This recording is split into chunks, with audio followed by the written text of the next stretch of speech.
കാസർഗോഡ് കാഞ്ഞങ്ങാട് നിന്ന് 10 വയസ്സുകാരിയെ തട്ടിക്കൊണ്ടുപോയി സ്വർണം കവർന്ന സംഭവത്തിൽ പുറത്തുവരുന്നത് ഞെട്ടിക്കുന്ന വിവരങ്ങൾ. കുട്ടി ലൈംഗിക അതിക്രമത്തിന് ഇരയായെന്നാണ് മെഡിക്കൽ റിപ്പോർട്ട്. കണ്ണിലും കഴുത്തിലും മുറിവേറ്റ നിലയിൽ അക്രമി ഉപേക്ഷിച്ച പെൺകുട്ടിയെ രാവിലെ നാട്ടുകാരാണ് കണ്ടെത്തിയത്. ഉറങ്ങിക്കിടന്ന കുട്ടിയെ തട്ടിക്കൊണ്ടുപോയി കമ്മൽ കവർന്നതിനു ശേഷം ഉപേക്ഷിക്കുകയായിരുന്നു. സംഭവവുമായി ബന്ധപ്പെട്ട് 3 പേർ കസ്റ്റഡിയിലാണെന്നും പ്രദേശത്തെ ലഹരി മാഫിയ സംഘത്തിലുള്ളവരാണ് ഇവരെന്നുമാണ് വിവരം. ഇന്ന് പുലർച്ചെ 3 മണിയോടെയാണ് പെൺകുട്ടിയെ തട്ടിക്കൊണ്ടുപോയി സ്വർണ്ണ കമ്മൽ കവർന്ന ശേഷം ഉപേക്ഷിച്ചത്. പുലർച്ചെ 3 മണിയോടെ കുട്ടിയുടെ മുത്തച്ഛൻ പശുവിനെ കറക്കാനായി വീടിന്റെ അടുക്കള വാതിൽ തുറന്ന് പുറത്തേക്ക് ഇറങ്ങി.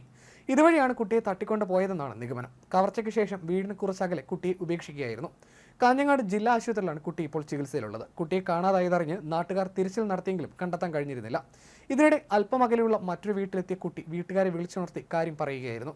അവരാണ് തിരച്ചിൽ നടത്തിയിരുന്ന നാട്ടുകാരെയും ഈ വിവരം അറിയിച്ചത്. മോഷണം മാത്രമല്ല സംഭവത്തിന് പിന്നിലെ ലക്ഷ്യമെന്നും പോലീസ് തുടക്കത്തിൽ സംശയിച്ചിരുന്നു.